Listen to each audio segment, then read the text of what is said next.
Hello, it's Stuart, Golden Middle Distance Races channel, bringing you the best races from the 70s and 80s, and maybe even from earlier eras too. So today we've got the European Championships in 1986. Bear in mind, by this time Coe had not won a major 800 meters, even though he was the world record holder. I mean, he'd not won a major 800 meters gold medal. So he'd won the bronze in 1978 Prague. Illness really prevented him from winning gold in 1982. Ferner winning that race. Cruz beat him in 1984. Ovet beat him in 1980 in the Olympic final.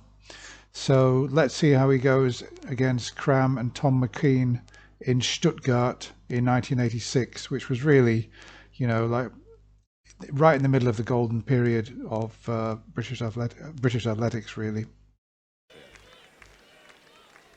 There's McKean, there's Cram. I'm not sure who the German is. Can't afford to get closed down when they break from their lanes at the beginning of the back straight after the first bend. Here they go. The 800-meter final underway. Looks like it's been raining. Goes off as we expected fairly quickly to make sure his position. Also going very, very fast is Pader Brown. So it looks fast. Over West Germany. Brown has gone off very, very positively indeed. So are they going to make this a fast one and a true test, or will it turn into a tactical race? Coe is at the back, as usual, for 800 meters. I think I remember watching this thinking Coe's going to do the same thing as he did in Moscow. He's going to hang out at the back and he's going to get... Oh, do you see that with Cram?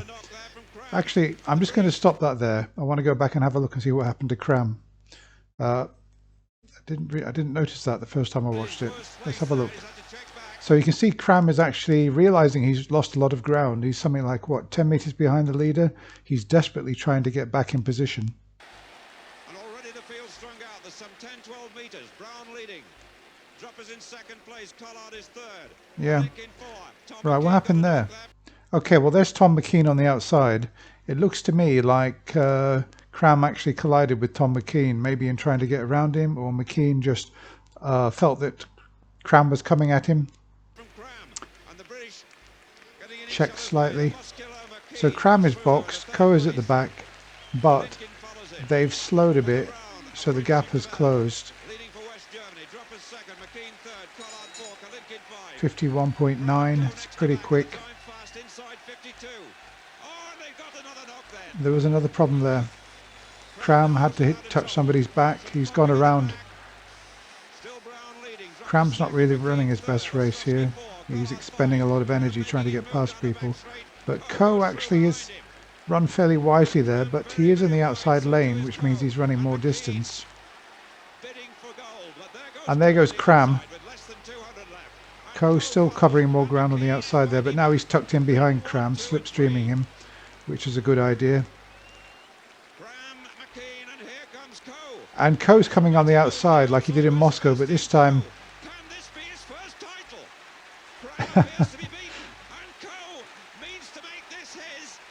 Sebastian wins at last. McKean is second. Good run by Coe. Gold, silver and bronze. We'll have to go back and analyse that race. Let's go back. It's worth analysing because quite a lot happened in it. So they went off fairly quickly. Let's go through it again. So if you look here, the three Britons are at the back.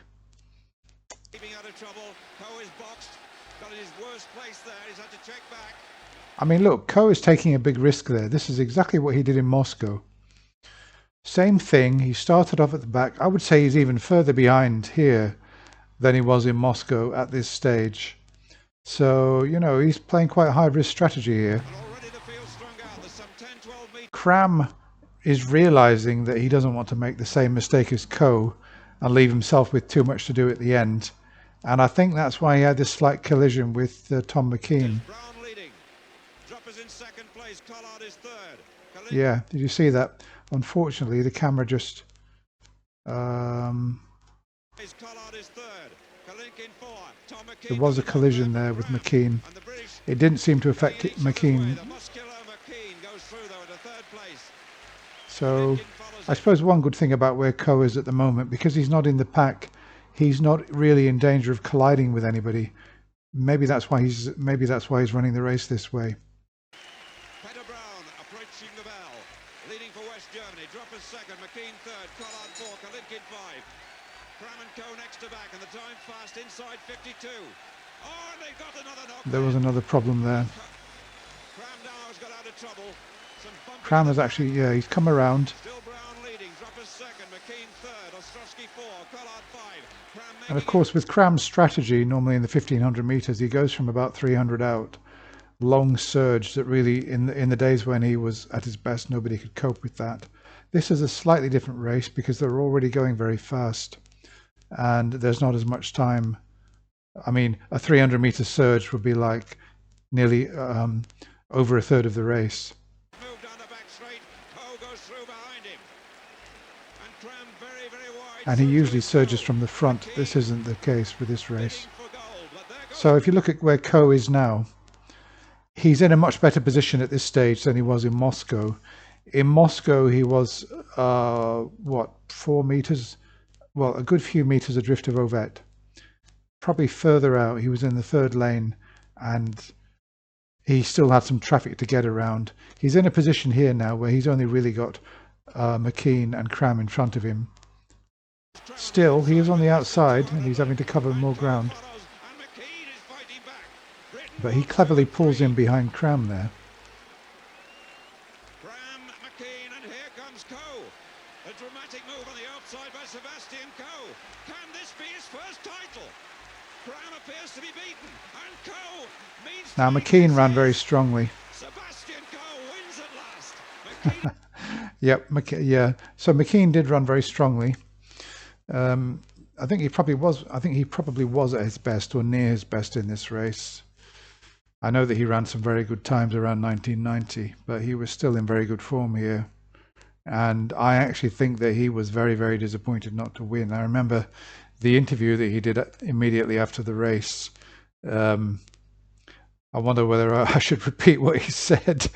But he said something on live BBC, catching everybody by surprise. I think he called Coe a little. He said this little shit came up next to me and went past me, and I think everybody was just flabbergasted that he used that language on live television. So you can see Coe there is really looking satisfied. Cram's disappointed. McKean, I think, is more disappointed. That really... So that was interesting. I didn't know that...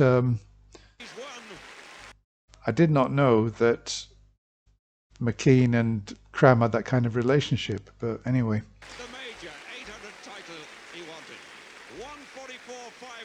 Actually, did Coe... Let's go back and see whether... did Cram congratulate Coe? Let's have a look here. What happened? No. Well, of course, Coe's run off on his lap of honour, but I didn't see a handshake there or anything. He looks delighted to have beaten Cram. Plus, he's got his first 800-metre gold. Doesn't matter a bit. He got it right. They had a rough ride, the Britons at the back, for quite a long way. But Coe... Yep. Okay, so that was a... I remember watching that at the time and thinking, finally, Coe has come good in the 800. He's got a major 800-metre gold, plus he's beaten two of the best 800-metre runners in the world. So Cruz was past his best by then anyway. I don't actually know whether there's anybody else in the world that could have beaten Coe. I think possibly we were seeing in this race in '86 the best 800-metre runners in the world. If you disagree with me, let me know. So, I mean... Had it been an Olympic final, you know, Coe would have had his Olympic gold. But okay, thanks for watching. I'll be back again soon with another race. Bye for now.